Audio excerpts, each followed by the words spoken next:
everyone, welcome back to Camp Conversations, the podcast where we speak about the spark that brings us to our work and how we keep that spark alive, even when the demands of life start to get in our way. I'm really excited today to welcome back Kate Powell, physiotherapist.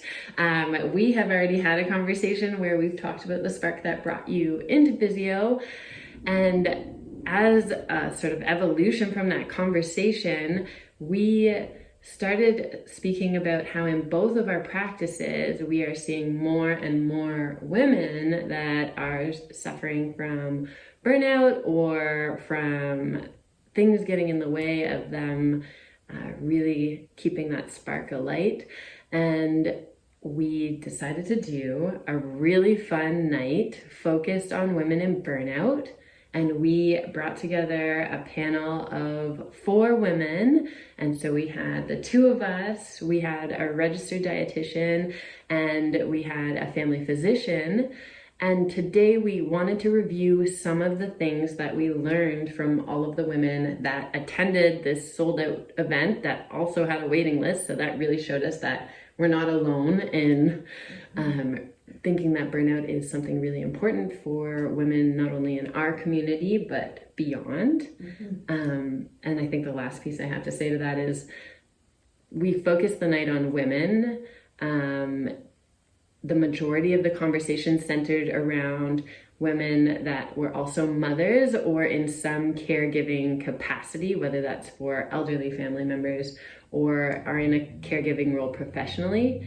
And that was while we were speaking and while we were doing the panel. We also had a couple women come at the end of the panel that brought to light some of the issues of women working in industry, primarily in leadership roles, and that they were seeing high turnover of women out of these leadership roles once they became mothers. And so we have this central theme around burnout and caregiving in women and finding that balance. Can I just start out by asking if I've missed something from that night that you thought that came up that was relevant, or? No, that summarizes it beautifully, I think. And I think, yeah, the main takeaway for me was just kind of how ready everybody was to talk about it. Like you said, it was sold out. There was a waiting list. The feedback that I got from kind of putting the word out there that we were doing this was very excited basically to have somewhere to voice their challenges, and all of these challenges were very common amongst the group, and it just seemed like they were so just not pleased is the right word, but like glad to have somewhere to go to kind of be in solidarity with other women and to voice those challenges, and to and that was kind of where we got to. We the next steps are still uncertain, I guess, but just somewhere to put together the central themes, I think, was a very cool start. Yes, and I think we already know that we're going to have another one. Yeah. Because we had an open question box during our talk, and we were trying to touch on all of the questions during the discussion period, and we were not able to touch on all of them. So that's the point of having... We're going to have follow-up panel, but we also wanted to do some follow-up podcasts so we can chat about some of the things that we saw pop up. And I think one of the things that you brought up that really resonated with me, and that a couple people touched on afterwards with me that they wanted to learn more about, I think was exactly that, like that burnout showing up in the body. And how we live in a community, specifically Fernie, where there are a lot of highly athletic individuals, a lot of highly athletic women. And I was hearing that a lot of them find that that's one of the first areas that they set to the side when they are moving towards this place of burnout. Or if they keep it going, one of the first areas that they start to notice what is happening to them. First, before they're even maybe burnout's on my radar, they're like, I have this chronic pain or this chronic injury. And it's starting to pop up. And you said you were seeing that a little bit in your practice. Could you tell me a little bit more about that? Well, I think there's this kind of conflict between what activity means to women in our community, because not only is it a coping mechanism for a lot of people, like it's an outlet, and it's somewhere where women will go very readily to fill themselves back up again when they need an energy boost or a spark reboot. So that is a very common theme, but then at the same time, because our community is so high achieving, I also see it as a source of stress, because it's very easy to draw comparisons between you and your community, you and your peer group, or even you and the previous you from 5 years ago. Yes. Yeah. And that kind of framework I can see in my clients' heads sometimes is a kind of a constant battle, that they're wanting to use activity and their movement to be a source of self-care, but then at the same time it's creating this load on their mental well-being. I was thinking about this actually this morning, because I was listening to another podcast and they were bringing up some women in leadership roles, and they were talking about why they think those women are so successful, how they keep that balance. And one of the things that the interviewer said was, all of the women that we have spoken to prioritize exercise. And they prioritize setting aside, but the way the interviewer framed it instantly sent a flag or like some sort of negative response through my body, because they said 60 minutes at the gym.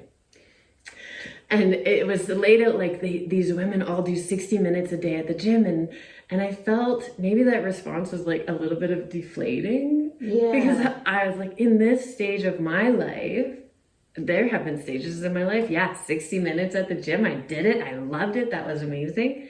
But in this stage, with 2 young kids, balancing a career, balancing some other things in my life, I don't have the capacity for 60 minutes at the gym. And so right away that set this bar, like if I want to be a successful leader or have this like exercise that actually supports me, it needs to be 60 minutes at the gym. But you combated that in our talk. Yeah.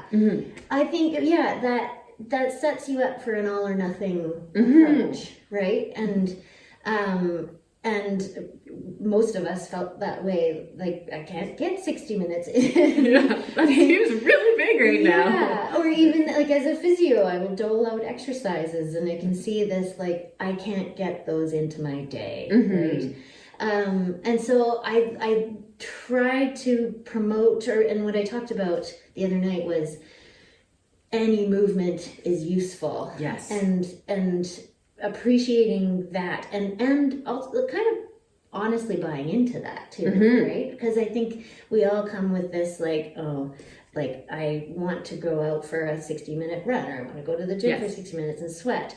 What's like breathing or getting and doing some rotation exercise is going to give me, right, from my chair.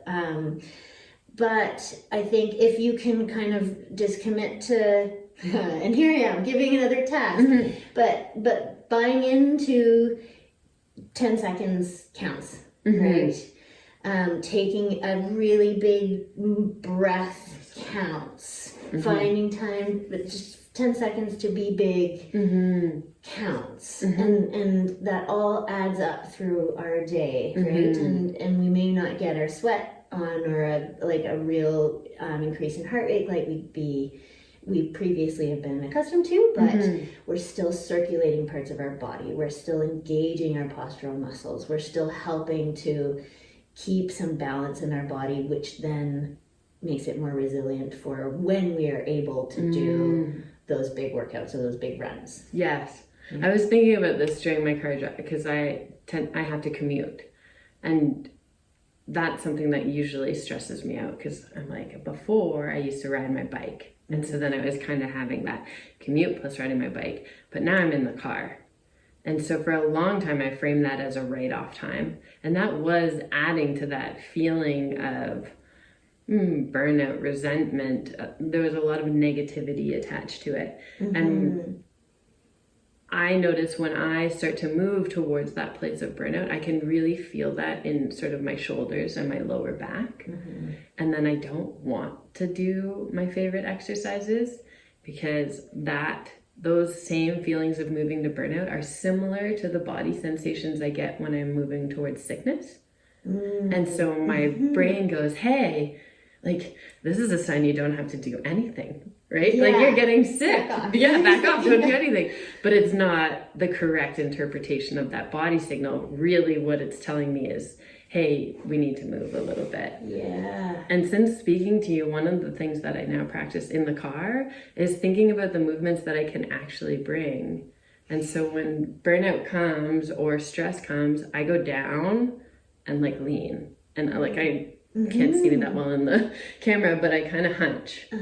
And now I'm like, okay, well, this is actually a time to strengthen these muscles and work on posture. And like pulling my shoulder blades back together, dropping them down, engaging my core as I'm sitting, and thinking of it as, this is kind of like I can almost turn it into a physio style exercise. Yeah. And it's a moment to connect with your body, which really does add up as well through the day. Yeah. When we just kind of totally disconnect, and especially when we're not feeling good in our bodies, the tendency is to just, okay, shelf that.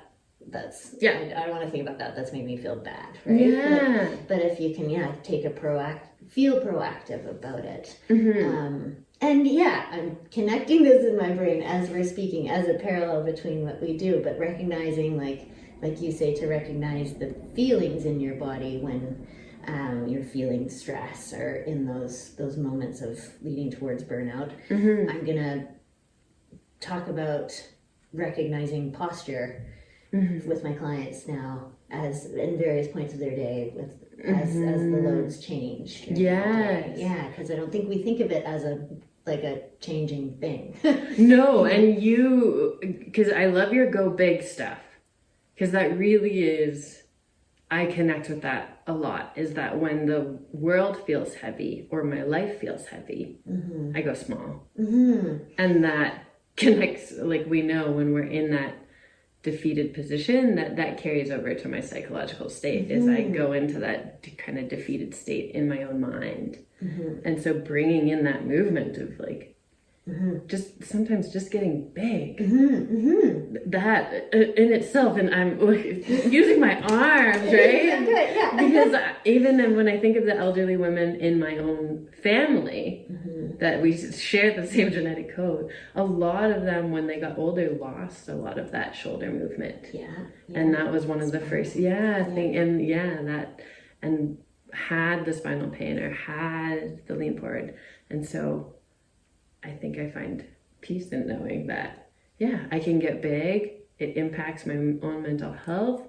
It also is positive for my body. And it doesn't always have to be me pounding the pavement, getting my running shoes on, going as hard as I can for however much time I have. Absolutely. This might be going into too much detail. I love detail. But here we go. There's a biomechanist that I really love to follow named Katie Bowman. And she relates movement to nutrition. In the sense that variety is important. And I think we also this is where I like the appreciating all the small movements and getting any movement in throughout your day, because it does enable more variety, right? And you're just depending on your movement being a run or a bike ride, which we all are kind of accustomed to here. We have our favorite mode, and that's what we're gonna go to first, right? But it tends to be very limited ranges of movement, right?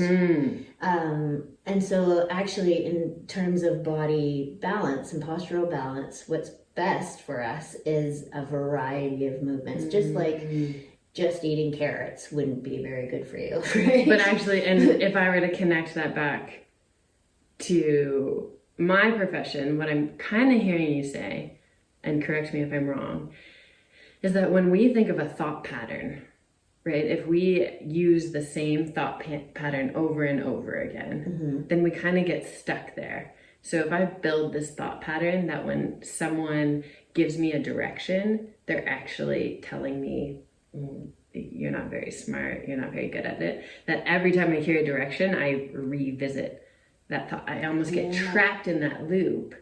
And I heard this, but I don't know if this is correct because this is not my field. But I heard that when it comes to exercise, if I do the same exercise over and over, then I almost build up, immunity is the wrong word, but I almost build up this what's the word I'm looking for? But I don't get the same benefits out of it because I'm just doing the same thing over. Yeah. Tell me about that. Well, I mean, it gets easy for that pattern in those muscles. Okay. Right? So you're basically, when you repeat something over and over, and I'm thinking this is the same when your brain repeats the same patterns over and over, that connection gets very strong. Yeah, you find shortcuts almost. Yeah. And so when you repeat the same movement over and over and over again, your brain is making that connection very, very, very strong. And so your body is really, really good at it. So does your body find shortcuts too? Because this is what I'm thinking of.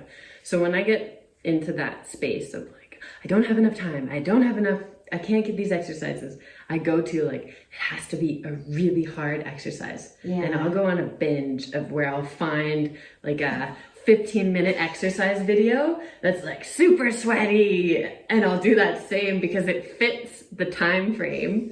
That same 15-minute video, like over and over and over. The first couple times it feels great. Like I get those benefits and I can feel my muscles exerting. I'm short of breath. I have those endorphins after.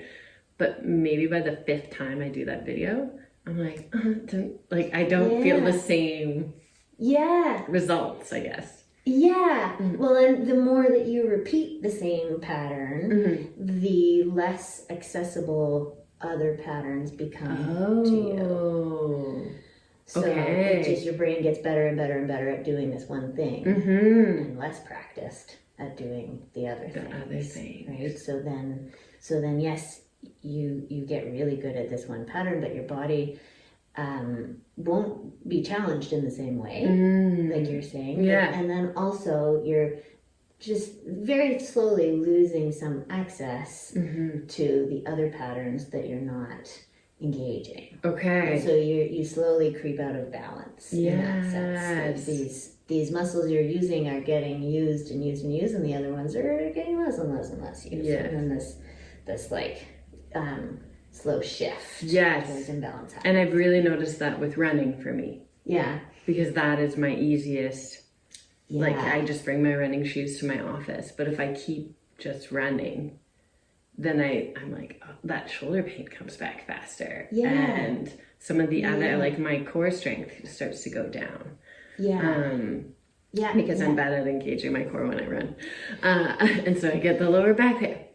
But so what I'm hearing you say, if I could tie it to kind of like bring it into the counseling realm and tie it to a goal, I think the practice I would use is going to that big zoom out picture of what are some of the physical challenges, even that I've seen my family have. Like if I could use myself as an example, if it is shoulder rotation, reaching for high things, experiencing back pain and lower back pain, like if those are the things that maybe genetically I'm predisposed to, and I were to work backwards, then sometimes, if I have the 10 minutes between clients, maybe it isn't hitting the pavement. Maybe it is just doing some yoga stretches or reaching for the sky, or and I can find a little more peace in it, knowing that it actually does align with my big picture goals. I love that. I really like that. Bringing it back to our night. One of the things that I also noticed people were separating exercise from caregiving or exercise from mothering or professional life. Mm-hmm. Talk to me a little bit about that. Yeah, you're absolutely right. We think of them as separate realms, whereas maybe to kind of relate to your values or the long-term goals, the zoom out picture. Caregiving requires a lot of physical mobility and strength, right? And so not only are we supporting our own just physical and mental health with exercise, but also that should be part of the goal. That is a part of the goal for all of us as well, is to be able to do this to our full capacity, to care for with our full capacity, and to do it for the long term, right? So movement supports that piece. And also, if we're wanting to pass on these values to our kids or support our parents in maintaining as much movement as they can, the more we can do it together, the better that's going to infiltrate. Yeah, trickling it out by modeling it. Yeah, and little things with them, like with kids, it's all over the map, but just little animal movements or lying on the floor, making shapes, or those kinds of things help us, but also help with our connection. And I actually, my mom's a physio. She's probably listening. Hi, Mom. And I remember when my kids were born, and I remember, like you said, like she modeled this for a lot of my life. I went to her and asked her to teach me ways that I could do things like lift my baby, or now my bigger kids, in a way that was also exercise. So we talked about, like, instead of like hunching over and lifting that way or carrying them like this, and if you're not watching, like I'm hunching my shoulder and just doing a sort of passive carry, we talked about ways that I could do it so that it was a strength building, because I mean, like, we're lifting like 7 to like, probably now I'm getting close to a 60-pounder, like, often. Exactly. And then you can get those little wins out of, like, I just lifted you and I felt so strong. But I think it's okay to go to physio for that. And to say, like, I'm not just trying to return to sport, or I don't want specifically this. I'm like, I want to come to you and I'm like, here's kind of what my day looks like. Teach me how to get some sneaky little extra movements in there, or extra exercises, things that benefit me. Like, where are my deficits right now? Is deficit the right word? But like, where are my weaknesses that I could use my, like, how I deal at my computer when I'm lifting groceries, like all of those things. How can I turn that into exercise? Absolutely. That is my favorite thing to do with my clients right now. So I'm so glad you're saying this. But and I think then it makes it accessible for us, right? Then we're rehabbing, but it is what we're doing with our day anyways. And that doesn't happen, and then it's not separate. So you're absolutely right. Yeah, and if I could, we'll just bring it back to our night and kind of review it this way. But if I could bring one thing back that I learned in our panel, it was a lot of the women that attended this discussion experienced, I think you and I have talked about this before, but how we were raised in a way to check things off a list, right? Like, you get your homework done, you get your exercise done, you go to your training, you do, and so our brains still go there in the evening. Like, which things did I check off my list? And that, when I'm talking to people and they're having trouble sleeping, that's usually where we narrow down to. Like, we go to the checklist and we either have a compassionate voice or a critical voice around how we did on that checklist. And I heard that a lot in some of the questions that came up in our panel. Is like, I want this checklist, but I can't achieve it. And I love that you're saying this when it comes to this exercise piece, or this noticing piece, or this rehabbing our body, looking after our body. We can completely switch how that checklist is. Like, we can turn it into me being like, I didn't get my run in, to, oh, I curled that grocery bag, or I squatted my kid up. Like, I got those pieces in. I walked like a bear with my kid down the hallway. Yeah. Oh, I feel some new muscles. Yeah. Exactly. Yeah. Taking it another step further, what came out of our talk, I feel like, is ways that we as women could support each other in combining all of those things, in reducing the checklist and helping to collect things all into smaller pieces, right? And so celebrating like those small things, getting movement in different ways and doing them with your kids, and celebrating getting out for walks with your kids, and rather than necessarily having to get the run in, right? But so celebrating all those things and noticing in each other, but then also like we came to, how do we create these changes in our community to help support each other, to make these changes more accessible. Yes. And some of the things that popped up from our audience attending were really hoping for play spaces in spaces where adults or moms are going to exercise, right? Ideally having people that can support in watching kids in those spaces. So gyms having play spaces or having childcare available. And so that's one thing that we've started talking to gyms in our community about.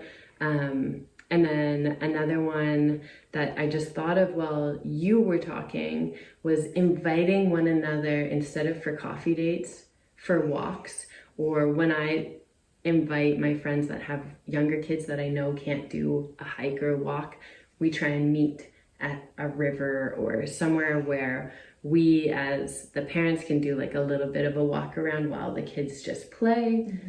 And then I think the last thing that popped up for me in that night, because we had so many new moms, was when my second was born, and my friends did this amazing job of, instead of giving me gifts, they purchased house cleaning and did a meal drop. And if we make transitions like that and support each other with gifts of getting some of those less movement-based to-dos off of our plate, then it opens up that time for more movement-based to-dos or fun or interactive to-dos. So I really liked, that was such a blessing for me. Absolutely. Yeah. I feel like personally for me, it's just like enlightened so much like connection between all of us, in the sense of just being there for each other, but then also just like, oh yes, what we're doing is the same thing. This is how we can combine it to make things much more efficient, much more effective. And that was one of our goals of the panel night. So just as a summary, our goals were to bring professionals from different fields all together, because one of the biggest issues with burnout that we're hearing from our clients is that we're noticing one area at physio or one area at counseling, and then I have to refer you to physio, and then I have to refer you to counseling or refer you to your family doctor.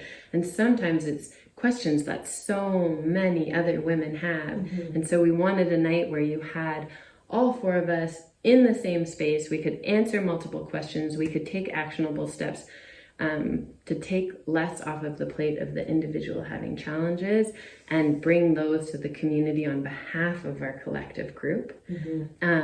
And we have so many more questions to touch on. So we're so excited to do another night. And if you guys want to hear more about the upcoming events, join the newsletter at Camp Mental Health. Or follow the podcast or the social media, because we will continue to share when that next one is planned, and we will share more and more of the questions that popped up at that event, so you guys can start to see what will be addressed in our next conversation. Thank you so much, Kate, for coming and talking. And thank you everyone for listening. And I look forward to touching base with everyone again next week and to planning our next panel together. Yeah. Hey! Excited.